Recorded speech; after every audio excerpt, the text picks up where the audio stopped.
Good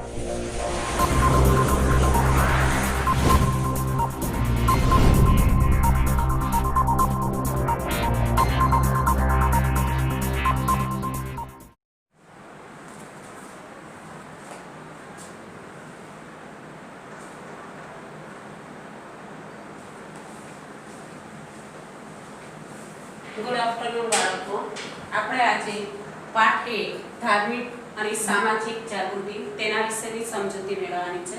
તો પાઠ 1 ની અંદર દરેક વિદ્યાર્થીનું ધ્યાન 19મી સદીમાં ભારતીય સમાજ અંધશ્રદ્ધા, વહેમો, અજ્ઞાનતા, કુરિવાજો, જ્ઞાતિ પ્રથા જેવા અનિષ્ટોના ચુંગાલમાં ફસાયેલો હતો. સંકુચિત અને કુપમંડુક સમાજમાં સ્ત્રીઓની સ્થિતિ બદતર હતી. બાળકીને દૂધ પીતી કરવાનો રિવાજ, સતી પ્રથા, વિધવા વિવાહ નિષેધ વગેરે જેવા કુરિવાજો વ્યાપેલા હતા. પાશ્ચાત્ય શિક્ષણને કારણે આવા અનિષ્ટોને દૂર કરવા માટે 19મી સદીમાં નવજાગૃતિ આવી તથા સામાજિક અને ધાર્મિક સુધારણાના આંદોલનો શરૂ થયા. આમાં રાજા રામ મોહન રાય સૌપ્રથમ હતા. 19મી સદીની અંદર આ વહેમો, અંધશ્રદ્ધા, કુરિવાજોને સુધારવા માટેના પ્રયત્નો કરનાર પ્રથમ વ્યક્તિ કોણ હતા? તો રાજા રામ મોહન રાય. તો પ્રશ્ન થાય 19મી સદીમાં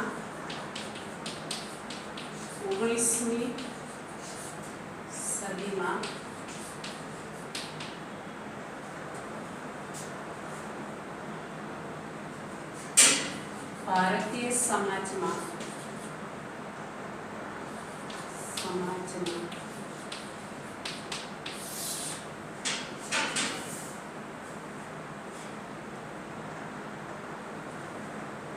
સુધારણા કરનાર પ્રથમ વ્યક્તિ કોણ હતા? જવાબ આવશે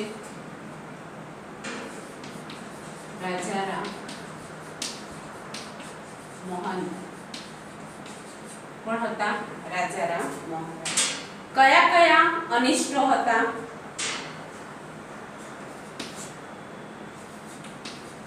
કયા કયા અનિષ્ટો સમાજમાં વ્યાપેલા?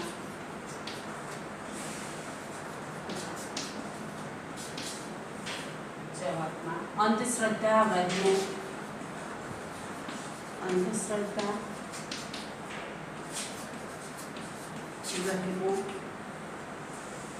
અજ્ઞાનતા, કુરિવાજો તથા જ્ઞાતિ પ્રથા.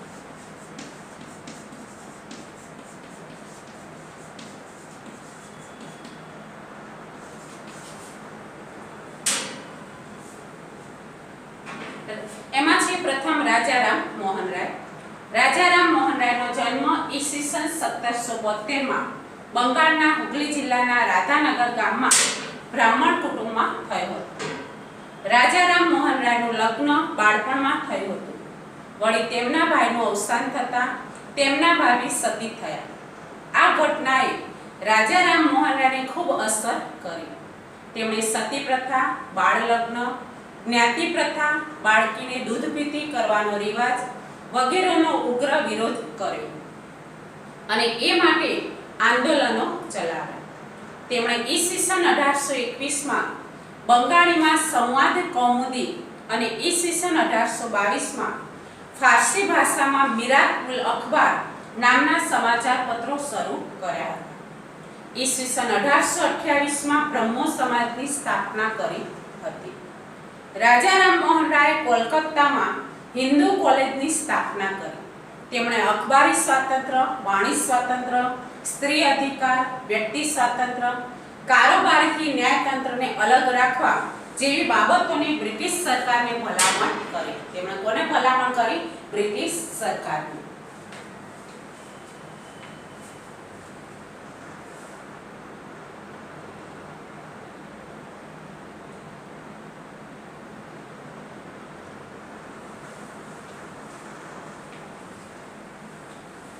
રાજા રામમોહન રાયનો જન્મ ક્યાં થયો હતો? પ્રશ્ન છે રાજા રામ મોહન રાયનો જન્મ ક્યાં થયો?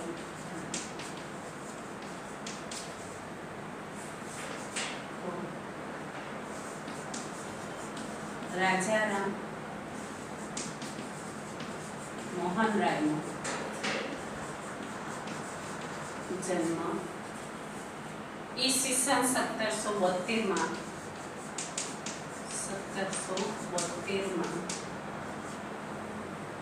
બંગાળના હુગલી જિલ્લાના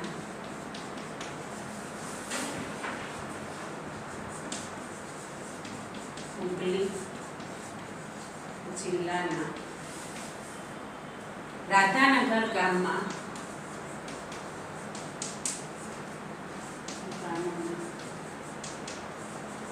બ્રાહ્મણ કુટુંબમાં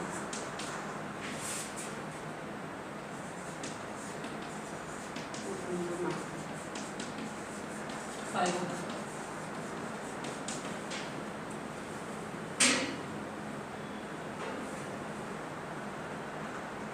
રાજા રામમોહન રાય સતી પ્રથાના વિરોધમાં ઝુંબેશ ચલાવી હતી.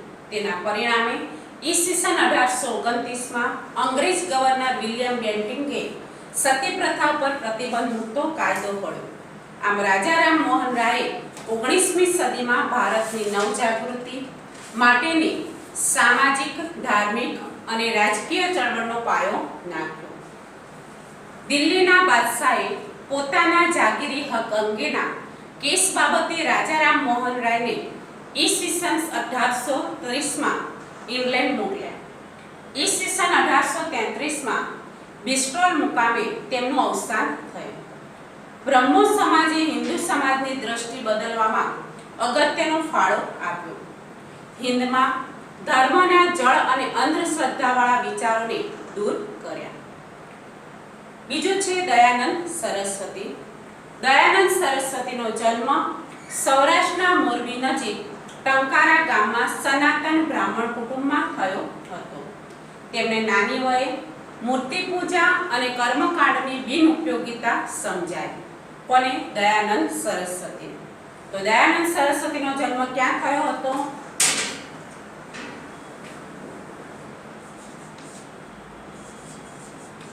દયાનંદ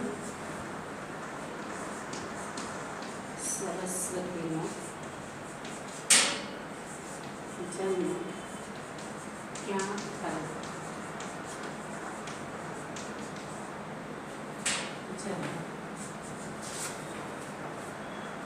દયાનંદ સરસ્વતીનો જન્મ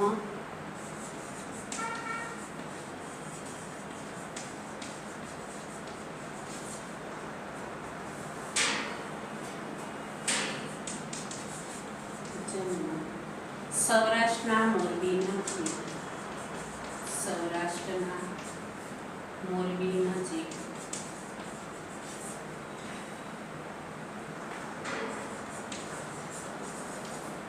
ટંકારા ગામમાં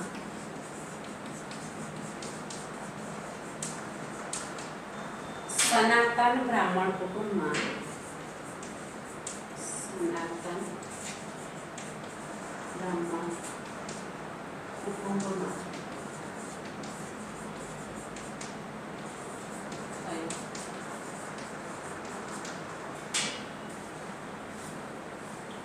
તેમને નાની વયે મૂર્તિ પૂજા અને કર્મકાંડની બિનઉપયોગિતા સમજાઈ. તેમણે સત્યની શોધમાં ગૃહત્યાગ કર્યો અને 15 વર્ષ સુધી દેશભરમાં પરિભ્રમણ કરી યોગનો અભ્યાસ કર્યો. સંન્યાસ લઈ મથુરામાં સ્વામી વિજયાનંદ પાસે હિન્દુ શાસ્ત્રોનો અભ્યાસ કર્યો. સ્વામી દયાનંદ સરસ્વતીએ વર્ગ અને જ્ઞાતિ વિહીન સમાજ રચના દ્વારા ધાર્મિક, સામાજિક અને રાષ્ટ્રીય દ્રષ્ટિએ દેશની એકતા સાધવાના પ્રયત્ન કર્યા. તેમણે વેદોમાં ભારતીય ધર્મ અને સંસ્કૃતિના દર્શન કર્યા. તેમણે લોકોને વેદો તરફ પાછા વળવાનો બોધ આપ્યો. દયાનંદ સરસ્વતીએ લોકોને કયો બોધ આપ્યો?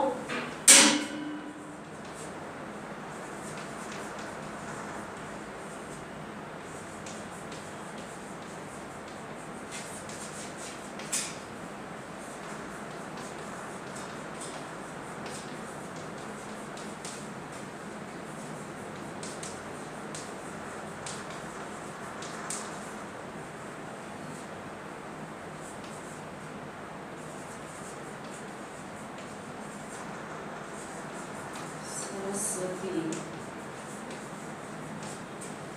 લોકોનું વીર તરફ પાછા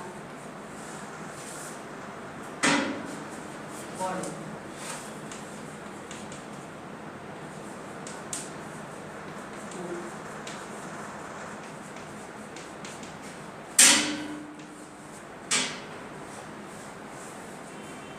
તેમણે સત્યાર્થ પ્રકાશ નામના ગ્રંથની રચના કરી. તેમણે જણાવ્યું કે વેદોમાં મૂર્તિ પૂજા, ક્રિયાકાંડ, બાળ લગ્ન, સતી પ્રથા, અસ્પૃશ્યતાનો ઉલ્લેખ થયો નથી.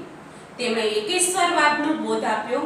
તેઓ હિન્દી ભાષામાં બોધ આપતા હતા. કઈ ભાષામાં બોધ આપતા? હિન્દીમાં. તેથી તેમના વિચારો દેશના લોકો સુધી પહોંચી શક્યા. દયાનંદ સરસ્વતીએ આર્ય સમાજની સ્થાપના કરી ઈસવીસન 1875 માં. કયા સમાજની સ્થાપના કરી? દયાનંદ સરસ્વતી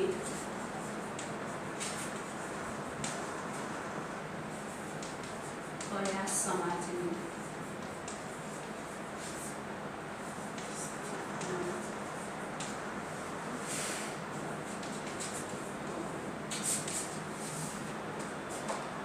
દયાનંદ સરસ્વતી આર્ય સમાજ.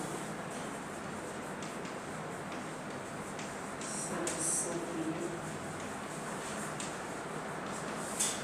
ઈસવીસન 1875 માં.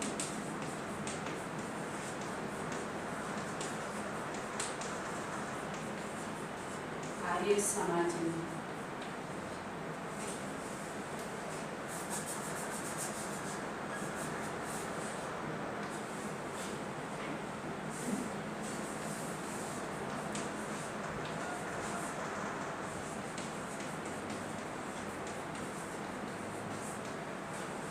સ્થાપના.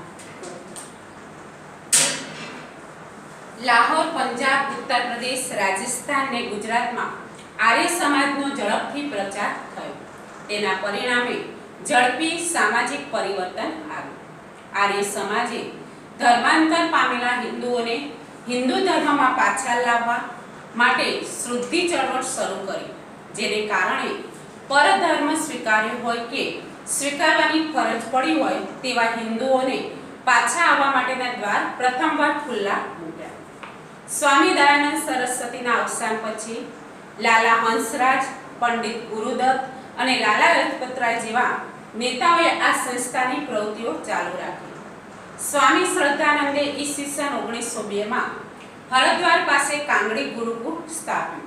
આ ઉપરાંત ગુજરાતમાં વડોદરામાં આર્ય કન્યા વિદ્યાલય શરૂ કરવામાં આવ્યું, જેમાં શિસ્ત, શ્રમ, સંયમ અને ચારિત્ર્યના પાઠોનું શિક્ષણ આપવામાં આવ્યું હતું. શેની અંદર? તો જ્યારે તેમણે વડોદરાની અંદર ગુજરાતમાં વડોદરામાં આર્ય કન્યા વિદ્યાલય શરૂ કરી તો એની અંદર કયું જ્ઞાન આપવામાં આવતું? તો શિસ્ત, શ્રમ, સંયમ અને ચારિત્ર્યના પાઠો શીખવાડવામાં આવતા. હવે છે રામકૃષ્ણ પરમહંસ. રામકૃષ્ણ પરમહંસ ભારતીય સંસ્કૃતિના જ્યોતિધર અને બધા ધર્મોના સત્યને પામનાર સંત અને સુધારક હતા. તેમનો જન્મ બંગાળના હુગલી જિલ્લાના કામારપુકુર ગામમાં થયો હતો. રામકૃષ્ણ પરમહંસનો જન્મ ક્યાં થયો હતો?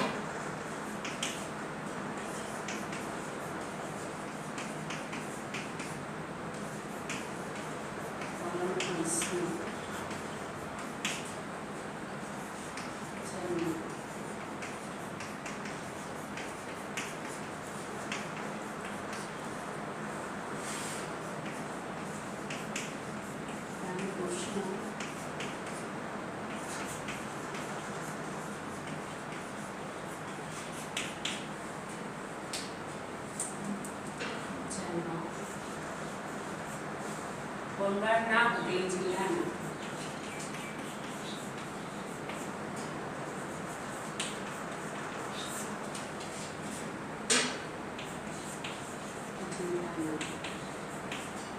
કામારપુકુર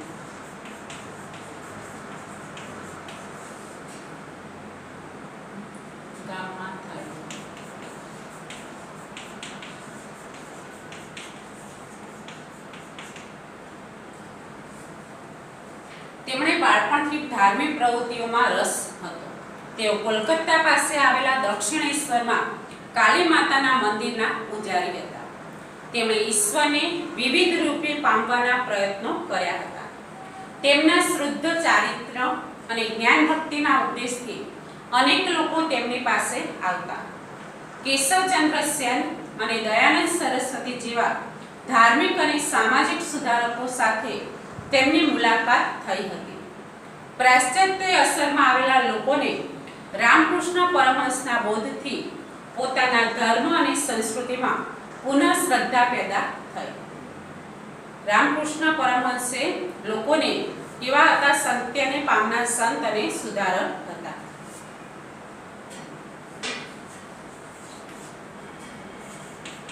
રામકૃષ્ણ પરમહંસ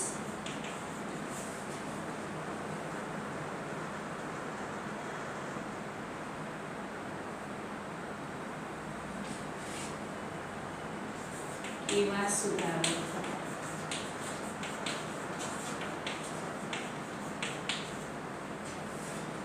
જવાબમાં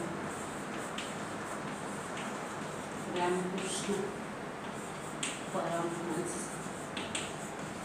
ભારતીય સંસ્કૃતિના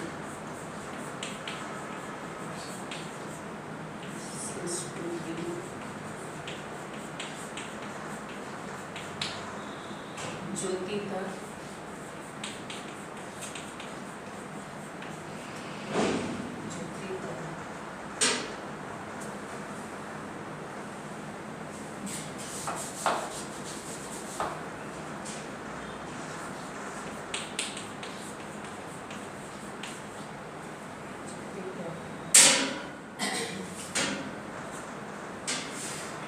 અને બધા ધર્મોને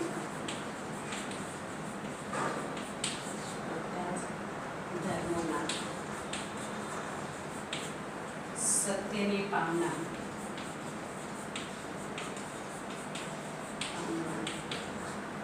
સંત અને સુધારક.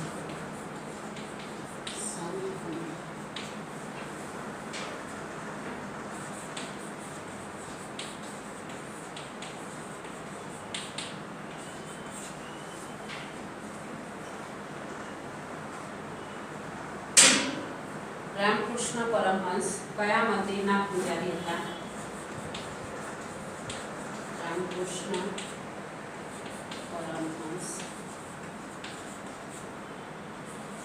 કયા મંદિરના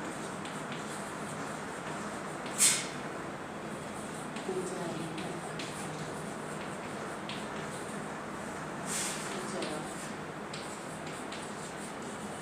રામકૃષ્ણ પરમહંસ કોલકાતા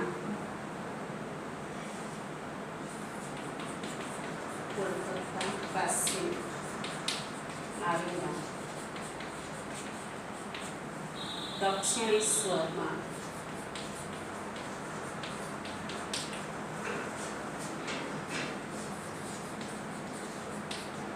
કાલી માતાના મંદિરમાં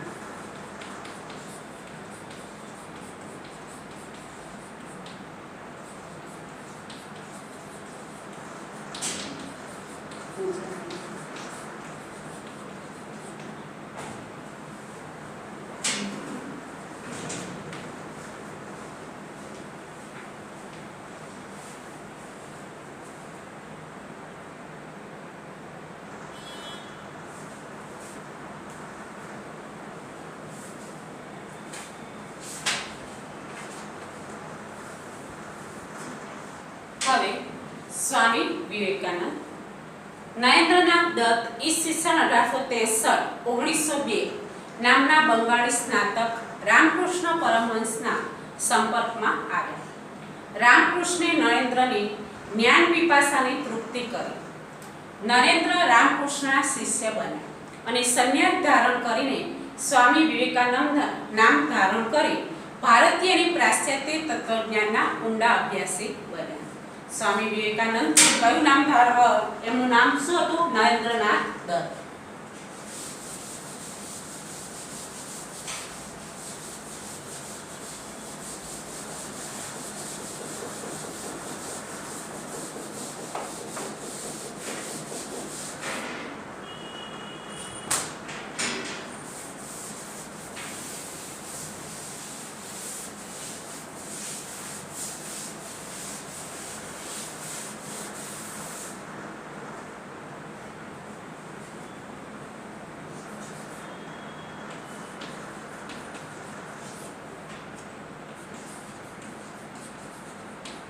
સ્વામી વિવેકાનંદ. સ્વામી વિવેકાનંદ નરેન્દ્રનાથ દત્ત નામના બંગાળી સ્નાતક રામકૃષ્ણ પરમહંસના સંપર્કમાં આવ્યા. રામકૃષ્ણે નરેન્દ્રની જ્ઞાન પીપાસાની તૃપ્તિ કરી. નરેન્દ્ર રામકૃષ્ણના શિષ્ય બન્યા અને સંન્યાસ ધારણ કરીને સ્વામી વિવેકાનંદ નામ ધારણ કરી ભારતીય અને પાશ્ચાત્ય તત્વજ્ઞાનના ઊંડા અભ્યાસી બન્યા. સ્વામી વિવેકાનંદ નું નામ શું હતું? તો સ્વામી વિવેકાનંદ નું નામ નરેન્દ્ર અથવા નરેન્દ્ર કોણ હતા? નરેન્દ્ર કોણ હતા? તો સ્વામી વિવેકાનંદ.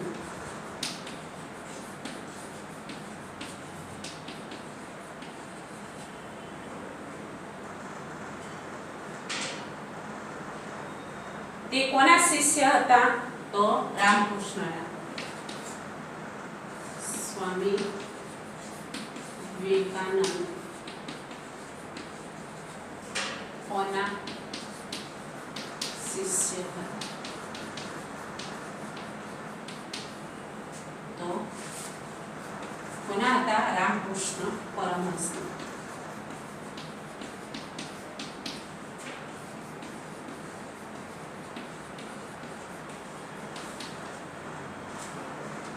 સ્વામી વિવેકાનંદે લોકોને દુઃખી માનવની સેવા કરવા અને તેમાં જ ઈશ્વરના દર્શન કરવાનો બોધ આપ્યો. તેમણે ભારતના યુવાનોમાં ભૂતકાળ પ્રત્યે ગૌરવ અને ભવિષ્ય માટે શ્રદ્ધા જાગૃત કરી. તેમણે ઈસવીસન 1893માં યુનાઇટેડ સ્ટેટ્સના શિકાગોમાં ભરાયેલી અખિલ વિશ્વ ધર્મ પરિષદમાં હાજરી આપી હતી. તેમાં તેમણે છટાદાર ભાષણ દ્વારા ભારતીય સંસ્કૃતિ અને તત્વજ્ઞાનની સમજ આપી હતી. ત્યારબાદ યુનાઇટેડ સ્ટેટ્સ, યુરોપ, ઇજિપ્ત, ચીન, જાપાન વગેરે દેશોમાં પ્રવાસ કરીને ભારતીય સંસ્કૃતિનો ફેલાવો કર્યો. તેઓ ભારતીય સંસ્કૃતિના પ્રશંસક અને પ્રખર રાષ્ટ્રપ્રેમી હતા. તેમણે ભારતીયોને ઉઠો, જાગો અને ધ્યેય પ્રાપ્તિ સુધી મંડ્યા રહેવાનું સૂત્ર આપ્યું. સ્વામી વિવેકાનંદ ઈસવીસન 1897માં પોતાના ગુરુના નામ પરથી બેલુરમાં રામકૃષ્ણ મિશન મઠની સ્થાપના કરી. આ મિશને વિવિધ કાર્યો દ્વારા માનવ સેવા કરવાનો આદર્શ અપનાવ્યો. રામકૃષ્ણ પરમહંસના જીવનમાંથી પ્રેરણા મેળવી જનસેવા એ જ પ્રભુ સેવાના સૂત્રનો મિશન અમલ કર્યો. દેશમાં શાળાઓ ખોલી શિક્ષણ આપવાનું અને દવાખાના દ્વારા સેવાનું કાર્ય કરવામાં આવે છે. આ મિશનની શાખાઓ ભારતમાં અને દેશ વિદેશમાં આજે પણ કાર્યરત છે. આના જે સવાલના જવાબ છે એ આપણે પોઈન્ટો જે છે એ આપણે પછીના લેક્ચરમાં લખાવશું. અહીં આપણે આ લેક્ચર પૂર્ણ કરીએ છીએ. અસ્તુ.